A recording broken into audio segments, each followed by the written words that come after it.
አሰላሙ አለይኩም ወራህመቱላሂ ወበረካቱ ድና የተከበራችሁ የቻናሌ ቤተሰቦች ሙስሊም ክርስቲያን ወገኖቼ በአለም ዳርቻ ያላችሁ ሰላም ሰላም ብያለሁ። ለቤት አዲስ የሆናችሁ ሰብስክራይብ በማድረግ የደወሏ ምልክት በመጫን ቤተሰብ ሆኑ፣ ነባሮች ደግሞ ላይክ ሼር እያደረጋችሁ አበረታቱኝ እላለሁኝ። ትሁቴን ድራማ ይዤላችሁ መጥቻለሁ። አብራችሁ ይቆዩ። ቪዲዮውን በላይክ ጀምሩት። ትሁቴ ድራማ ሲጀምር አባባና ኻሊብ እያወሩ ነበር። በተለይ ስለሚያስታውሱትና ስላዩት ነገር ቤት ውስጥ በሚካሄደው ነገር እያወሩ በቃ ያቺ ቲና ተብዬዋ እየሰማቻቸው ነበር። አባባ ከሄዱላት በኋላ ኻሊብን ምን እየተፈጠረ ነው፣ ስለምንድን ነው የሚያወራህ እያለች መቀላበድ ጀምራለች። እሱም እንዳይነቃበት ብሎ በቃ አባዬ እኮ ሌሊት ላይ ስላየው ህልም እየነገረኝ እንዴት እንደምትንከባከቢው፣ እንደምታስጨንቂው፣ እንዴት እንደምታስፈራሪው እያለ የሰራችውን ስራ ጠቆም ለማድረግ ያክልና ለማስታወስ ያክል አእምሮዋን የሚነካ ነገር እየተናገራን ነበር።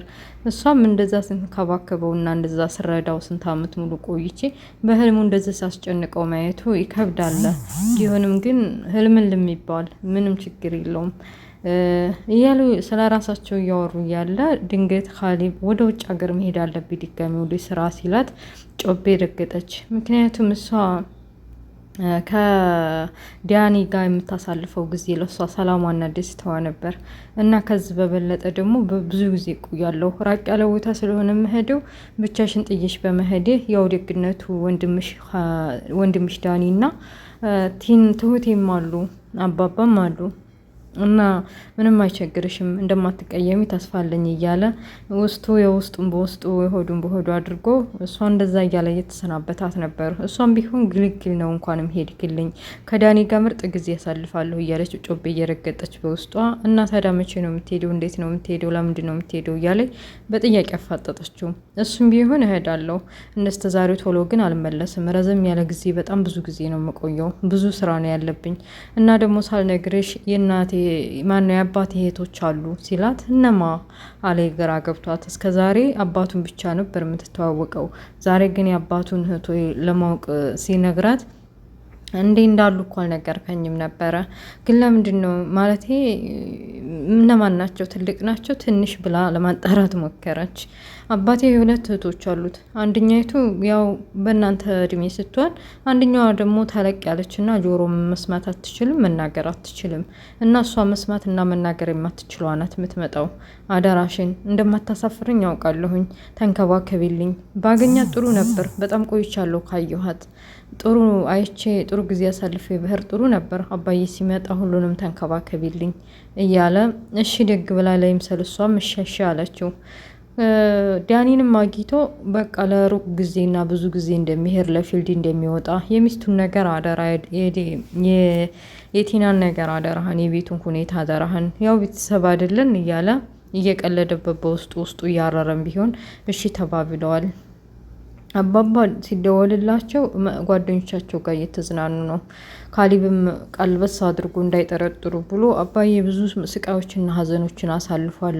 ትንሽ ጓደኞቹ ሀዘና ፈታ ይበል ብዬ ነው የተውኩት። ሲመቸው ሂጅ አመጣዋለሁኝ እና የቤቱን ነገር አደራህን አለው ደጋግሞ። ኧረ ምንም ችግር የለው ምን እንደሆንኩ ብታቅ እያለ በውስጡ ዳኒ ተብዬው ስለ ቤቱ አታስብ፣ አንተ ስራህ ላይ ትኩረት አድርግ፣ ችግር የለውም እየተባባሉ ማይመሽ የለም አይነጋ የለም። የኻሊድ መሄጃ ሰዓት ደረሰ። በቃ ለትሁቴም ጠርቶ ለረጅም ጊዜ ሰዓት ነው መሄደው ብሎ ነግሯታል። ትሁቴም ይሄን ያክል ጊዜ መታገሷል። በተለይ ደግሞ ኻሊብ ለቲና አግዞ እንደዚህ ውስጧን አለመረዳቱ ጠንቅቆ እያወቀ የቲናን ሁኔታ እንዴት ትሁቴን እንደዚህ ብሎ እንደዚህ ይናገረኛል ብላ ተቀይመዋለች። ግን ቢሆኑም ለአባባ ስትል ማትታገሰው የለምና ችግር የለውም በቃ እስከምመጣ ድረስ ድጋሜ ልታገስ ነው ማለት ነው። እንግዲህ ትግስቱን ይስጠኛ እያለ ስትል ትንሽ ጊዜ ነው እንደማንም ታገሽ፣ ተመልሼ ስመጣ የምንወስነው እንወስናለን እየተባባሉ በቃ እኔ ከአቅሜ በላይ ከሆነች ግን ጥያት ነው የምሄደው አለች ትሁቴ። ችግር የለውም አታስብ ያልኩሽ እኮ እኔም ቶሎ ለመምጣት እሞክራለሁኝ እና አንቺ አትጨነቂ። ግን ያባየንና የምትመጣውን አክስቴን ነገር አደራሽን ተባብለው ሻንጣቸውን ሸክፎ ሊወጣ ሲል እኔ መኪናው ጋር ላድርስህ ብላ ትሁቴ ሻንጣውን ይዛ ሸኝተዋለች። ኻሊብና ቲናና ዳኒም በቃ ውስጣቸው ደስ እያለውን ቢሆን ሸኝተውታል። በመሀል መንገድ እያወሩ እያለ ቲናና ዳኒ የተፈጠረው ነገር አጋጣሚ ነው። በቃ ነገሮችን ማመቻቸት አለብን፣ የሆነ ነገር ማድረግ አለብን። አባቱ ቶሎ በመጡና ይቺ ማትሰማ ሴትዮ ትመጣለ እህቱ ተብሏል። እሷን ብትመጣ አሰማ አለማ አትናገር፣ ምን አገባን፣ እኛ እንደፈለግን እንሆናለን እያለች ቲና ለዳኒ ስታወራው፣ ቆይ አንቺ ምንድን ነው ነገርሽ? እስከ ዛሬ ምንም ነገር ያደረግሽው የለም። አባባንም እንደዛ ስንክልክል አደረግሻቸው፣ ምንም ውጤታማ አልሆንሽ። ትሁቴ ላይ ምግብ መርዝ አድርገሽ እንደውም ለእኔ ተረፍሽኝ። ቆይ አሁን ደግሞ ምን ልታረግ ያስበሽ ነው እያለ ልታረግ ያስበችውን ለማወጣጣት ሞክሯል። እሷን ብትሆን አጋጣሚዎች ጥሩ ናቸው። እንደውም አባባን በግልጽ እናገኘዋለን። በዛ ላይ ደግሞ ካሌብ አሁን በቶሎ እንደስተ ዛሬው አይመጣም። ቶሎ ካሌብ አለመምጣቱን ቶሎ እያሰበች ከዲያኒ ጋር የምታሳልፈውን ጊዜ እያሰበ ደስ ብሏታል። ካሌብን ከሸኘች በኋላ ሰው እንኳ ለመፍራታቸው ቲናና ዳኒ ከትሁቴ ፊት እየተቃቀፉ ጥሩ ጊዜ እንደሚኖራቸው እያሰበች፣ ቆይ አንቺ ልጅ ስነ ስርዓት ሊኖርሽ ይገባል፣ ቢያንስ እንኳ ሰው ማክበር አለብን፣ እሷ ፊት እንደዚህ መላፋት የለብንም ቢላትም አይናውጣ የሆነችው ቲና ልትመለስ አልቻለችም። እና በቃ አባባን እንዳጋጣሚ ተጠቅመን ቤቱንም በስማችን እናዞራለን። እያንዳንዷን ነገር በእጃችን በኪሳችን በስማችን እናዞራለን። አንተ ብቻ ከጎን ያትጥፋ፣ ጥሩ ጊዜ እንዲኖረኝ ይፈልጋለሁ እያለች አሳምነዋለች። ካሌብ ማን ነው ዳኒ ተብዬው የቲና ጭቅጭቅ ሁለመናው አብሮ መሆኗ አብሮ ማደሩ ምኑ ስልችት ቢለውም ለገንዘብ ግን ግዴታ መታገስ ስላለበት ገንዘቡ በእጁ ውስጥ የሚገባ ድረስ ያለችውን ሽሽ ማለቱን ቀጥሏል። እንግዲህ መታለች።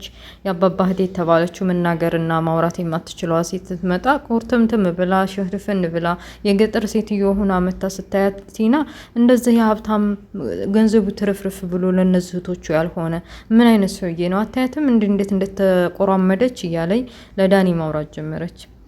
እንግዲህ እኔ በመጀመሪያ ባይዘወይ እንደዛ ሆኖ ሳየው ካሌብ መሆኑን ገምቼ ነበር። እናንተስ ምን ትላላችሁ? እና አዲሷ ሴትዮ እንደዛ ሆና ወደ ኪችን ትሁቴ እንግዳ ፊት እንደዚህ መሆን የለባችሁ፣ መላፋት የለባችሁም፣ ቢያንስ እንኳን እሷን አታከብሯትም እያለች ብጠቁማቸውም ቲናና ዳኒ ጣጣ ስለሌላቸው ስለ አዲስ ስለመጣቸው እንግዳ ምንም ደንታ የላቸው፣ ምን አገባሽ ብለው መልሰዋታል። በተለይ ቲና ተብዬዋ ከዚህ በኋላ ምንም አታመጭም፣ አሁን ካሌብ በቅርብሽ የለም፣ የሚያግዝሽ የለም፣ እንደፈለኩ ነው ማረግሽ እያለች በመጣ በገባይ ቁጥር ወደ ኪችን እየሄደች ማንገላታቷን ተያይዘዋለች። ትሁቴም ግዴታ መታገስ አለብኝ ብላ ይዘዋለች፣ እየገፋች ነው። እና ለማንኛውም እንዲሁ የተባባሉ በመጨረሻ ማይመሽ የለም ለመኝታ ክላሳቸው መኝታ ክላስ ገብተው ሊተኙ ተዘጋጅተው ተኝተው ዳኒና ቲና ተብዬዋ ተቃቅፈው ከተኙበት በኋላ እንግዲህ አዲስ እንግዳ መጣች የተባለችው ሴትዮ ቀስ ብላ ከፍታ እንዴት ነው እንደተኙ አይታለች፣ ካድርጋለች። ተጋለጡ። ወይኔ ጉዴ እያለ በውስጡ ማለት ነው ካሌብ ነው በውስጡ እንደዚህ ተዋርጃለሁ እያለ መልሶ ወደ ኪችን ሄደ። ከኪችን በኋላ ያው መለስ ቀለስ እያለ ሲሄድ አይታው ትሁቴ ምን ሆኖ ነው ምን አድርጌው ነው ማውራት መናገር ስለማትችል ሴትዮዋ በምን ቋንቋ ለግባባት እያለች ውስጧ ሲጨነቅ ግራ ገባት። በቃ በመጨረሻም በቃ እንደዚህ ጊዜ የማሳልፈው ይችን አጁዝ የሆነ ሴትዮ ይችን ሲያዋት የምታስጠላ ሴትዮ ዝሁ ኩሽን አንቺው ጋር ትሆን፣ ሁለተኛ ክላሴ እንድትመጣ አልፈቅድላትም፣ አሁን የመጣች መስሎኛል ብላለች። እሷም መታ እንዳያቻት ሸክ ካለ ቲና ተብዬዋ እና ለማንኛውም እንደዛ እያለች ደግሞ ስለ ሴትየዋ ምን አገባሽ፣ በገዛ ወንድሟ ቤት ነው የፈለገችውን ብትበላ የፈለገችው ክላስ ብትሄድ የፈለገችውን ብታረግ ምን አገባሽ ብላ ትሁቴ ምላሷን ቅንጥቅንጧን በነገር ሰክታታለች። እንዲህ ሲባባል ሁሉንም ነገር ታስር እስከ መሰረቱ ከጥፍር እስከ ጸጉሩ ሲደረግ የተከታተለው ካሌብ ኪችን ሆኖ በቃ ብስጭጭት ብሏል። በተለይ ደግሞ ከገጠር የመጣችው እንዴት አደራ ብያታ በቃ አክስቴ እውነት ብትመጣ ኖሮ እንደዚህ ልታመናጭቃን ነበር ማለት ነው።